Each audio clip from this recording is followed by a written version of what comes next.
How did we make money in the Philippines and how did we get to where we are today? Back in 2007, me and my wife decided that we're going to work on making a sustainable income in the Philippines so that we could travel later on, but also we could help my in-laws so that they've got a stable retirement income as well. First thing we did is I started blogging early on, 2008, February 2008. Along with that, I mean at that time I was only making like $1 to $2 a month, not a great amount. But at the same time, I was going to hop to the UK. First trip, we built a piggery, got first batch, two batches of pigs, made a profit, not a great profit, but it paid for the actual building and the pigs. So we didn't make a lot of money, but at the same time, it was a good experience. And I would say if you've got space for your own pigs and you're like you're good quality meat, do it yourself. You'd say save at least 30% on what you pay in other people to do your meat for you. But the other important bit is you get much better quality by doing it yourself. On top of that, because we had this structure of the foundations, when I went away the next time, we'd actually constructed an internet cafe in that same space. By now, the blog's making anywhere between $50 and $100 a month. Doesn't sound a lot, but we didn't need a lot back then. Our rent was only $3,500. I think our electric bill was less than $1,000. We had no big expenses. The internet cafe didn't make big money, but it ticked over. What you have is I'll be sitting there blogging, 10, 12 people in the internet cafe, all paying to play on the computers, making a little bit of income every day, and ticks over. And now the profit, buy another PC, buy another PC, buy another PC, and that's how it ticked over for a while. It got to the point where people started doing these peso machines, which are coin slot computer operating systems. They're in arcade type box. People just put coins in. I bought one, and I think I built another three. And what I did is I took the internet cafe out, and we took several of these units that we built and put them at the front of the building, and people would just come along. Now, those it may seem bizarre why you would downsize the number of PCs, but the fact is the biggest cost on the internet cafe is the running costs. The cost of the internet, the cooling, the cost of the lighting. With the coin slot machines, they just pile the money in, sit outside. There's nobody sat there having to watch them. They just tick over and you just empty the cash every night. The blogging's about $100 every month now, and you got that coming in. We also set up a loan company, which I invested, I can't remember how much money, I think it's about £6,000 in, and that's still ticking over today. We got at the side of the internet cafe, we'd started a store because my mother-in-law started with I think it was two or three beer crates and a few bottles of fizzy pop. We built that up a bit. I bought a chest freezer, chilled beer, and people would travel around the area because not many people had freezers. This store built up, not huge amounts of profit, but it was something that my mother-in-law was now self-sufficient after retiring from work. So my father-in-law took over the loan company and dealt with that. So my in-laws are looking after themselves, and we are getting money in from the coin slots. We've got money coming in from the internet, not making great deals of cash, but everybody's self-sufficient. That was the whole point of the thing. I then went back to the UK again for another project. We built the internet cafe. We built another apartment on top of it. Now that apartment, when I went back that time, got rented out. we got a guy called Kento, a friend of mine, was Japanese American. He lived in there for a year, and we lived downstairs because we moved from the other apartment. There was a reason why we moved out. I think there's some relatives coming or something, and they wanted access to it. So we thought perfect time to relocate and save another 3,500 pesos a month. So we took the bottom one. Upstairs, Kento lived. Coin slots, paid the electric bill and the internet. Rent come in. That then started to become a fund for other projects. The internet money from Google paid for the food and stuff like that, and we're ticking over. Everything's just ticking over, ticking over, ticking over. And then I went to Oman. I had a project come up in Oman. Now, the Oman project was an interesting one because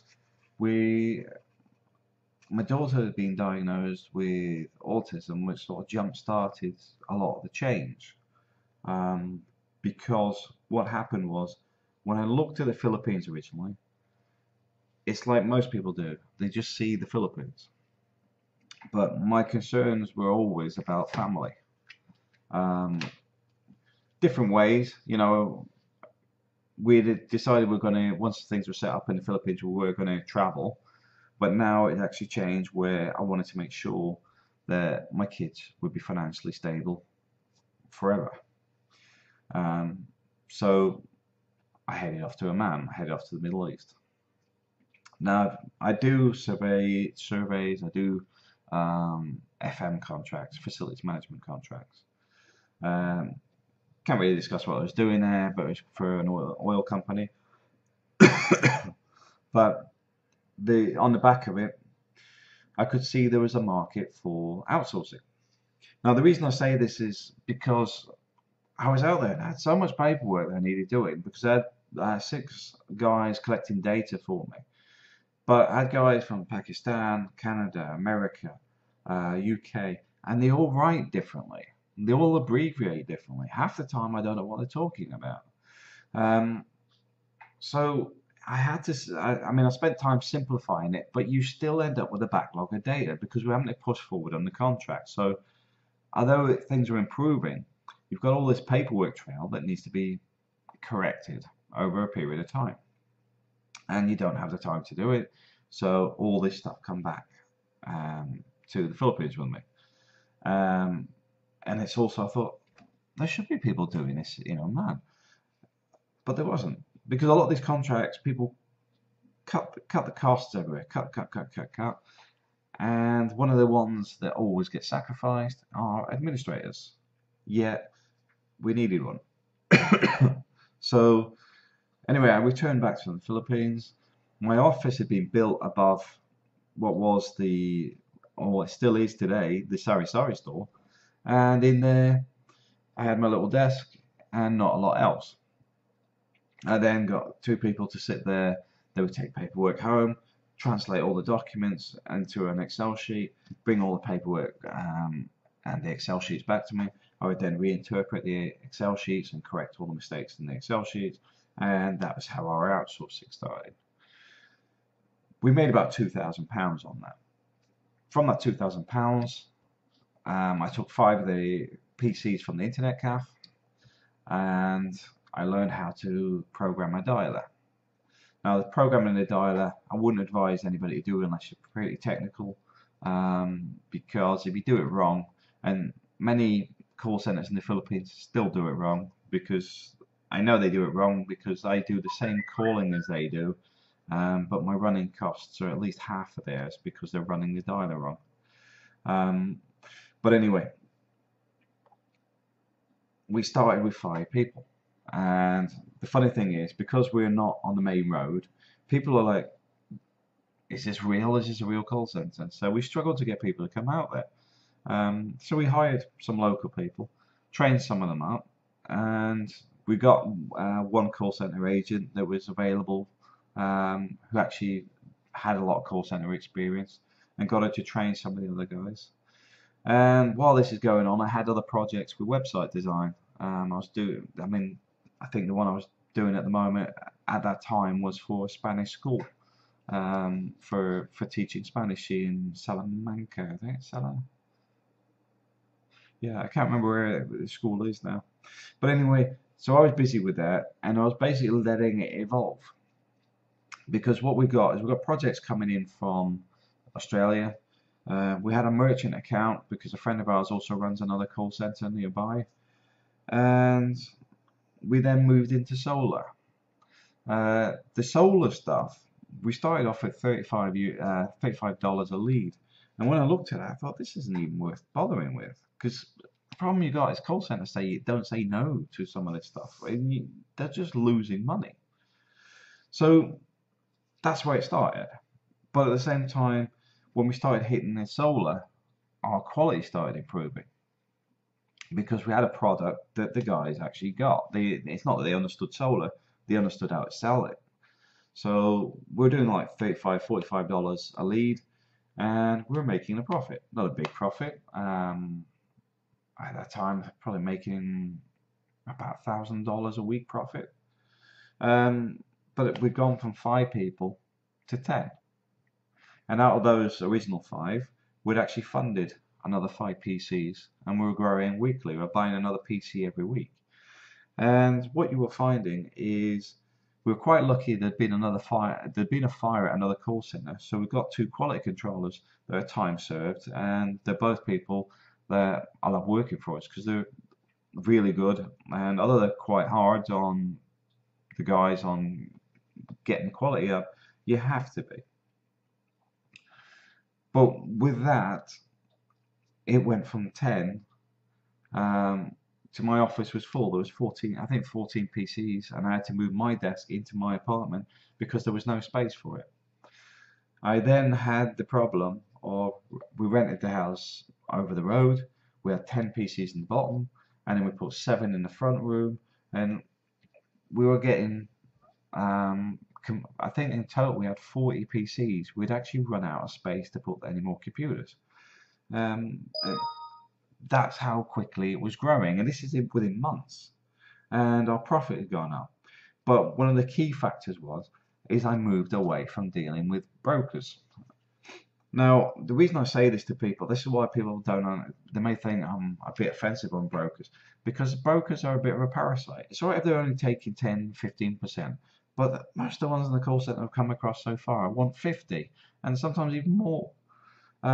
Because they were India, Pakistani based, they worked in a call center, they've stole their client list or whatever they've done out there, and then they turn around and you'll see them.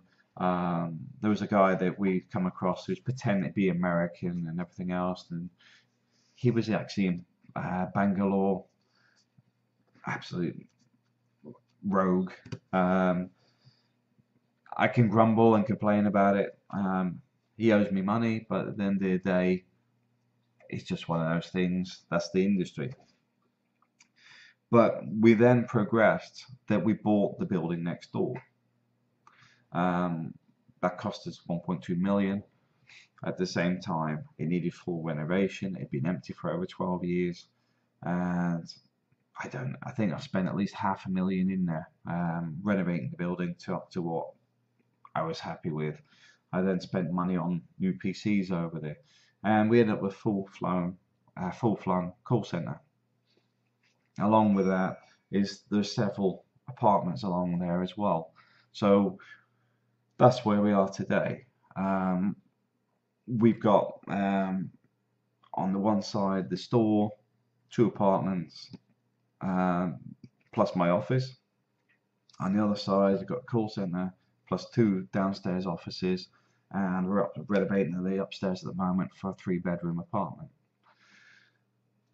Not bad from something that started with a piggery. And that's what I say, when people say, oh, you're so negative on the Philippines. Well, we've done all right in the Philippines. It's not us that have suffered, it's the people that have been around. People contact me because I write blogs. People contact me because they know I'm pretty blunt. If they've got a problem, they know I'm quite blunt in dealing with it.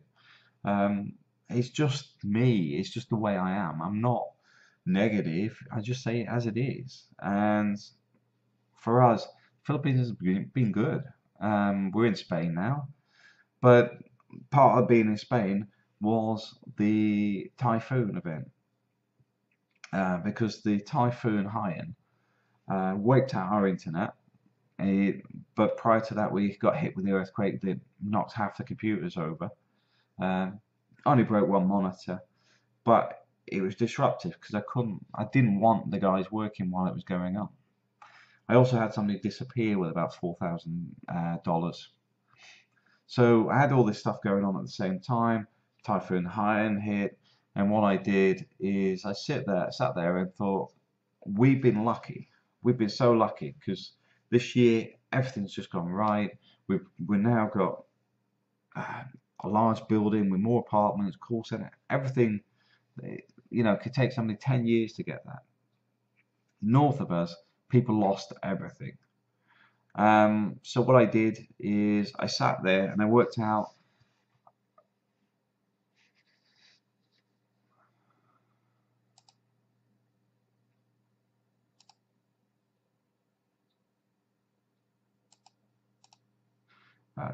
Video froze there. I sat there and I worked out how much money I needed for 3 months and gave the rest away. Simple as that. We couldn't work, the internet was down, and I wasn't expecting it to come straight back up anytime soon because we're not in the city. The power went down as well for a bit, only a few days, but not a major issue for us. But so what we did is we then had a trip up to the supermarkets, emptied the shelves of water, matches, bread, what else?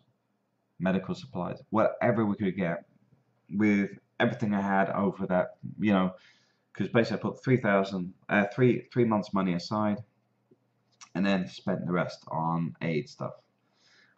We begged and borrowed a vehicle, filled it up with all the stuff, and drove it to the north of Cebu, and we gave all the stuff away.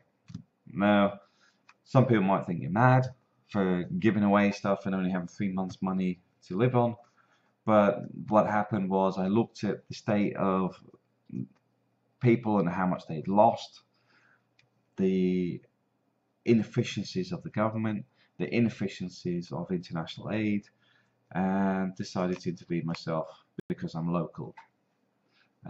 Philippines have been very good to me, and like I said, although I say there's a lot of bad things in the Philippines, it's been good to us. I just like to warn people about some of the stuff that does go bad. For example, I know a guy this week, his ex-partner was actually murdered by her roommates in Baguio. You might have seen it in the media, where they smashed her skull and beat her with metal bars, shoved her in a suitcase, and threw her under the sink. Not normal things, but they're very bloody normal in the Philippines, unfortunately. And that was it. So I went back to the UK and built our cash flow back up. Put about £16,000 in the bank and brought my family to Spain. Bringing them to Spain was part of the legacy of I promised to do it back in 2007, but also the kids are coming up to school age and I wanted them to get a European education. Well, European education and European passports, they pretty much guarantee a good life. They're already multilingual, which puts them ahead of a lot of people already. But giving them the EU passports, the world's their oyster, and that's basically what I did. So that's how we made our money. Do I regret anything? Don't regret anything I've done in the Philippines. Don't regret even the bad stuff. Is been part of the roller coaster ride. If you don't have bad stuff, you don't know when you've got the good times. So the fact I'm saying, just let it roll and enjoy it. All right, thanks for watching.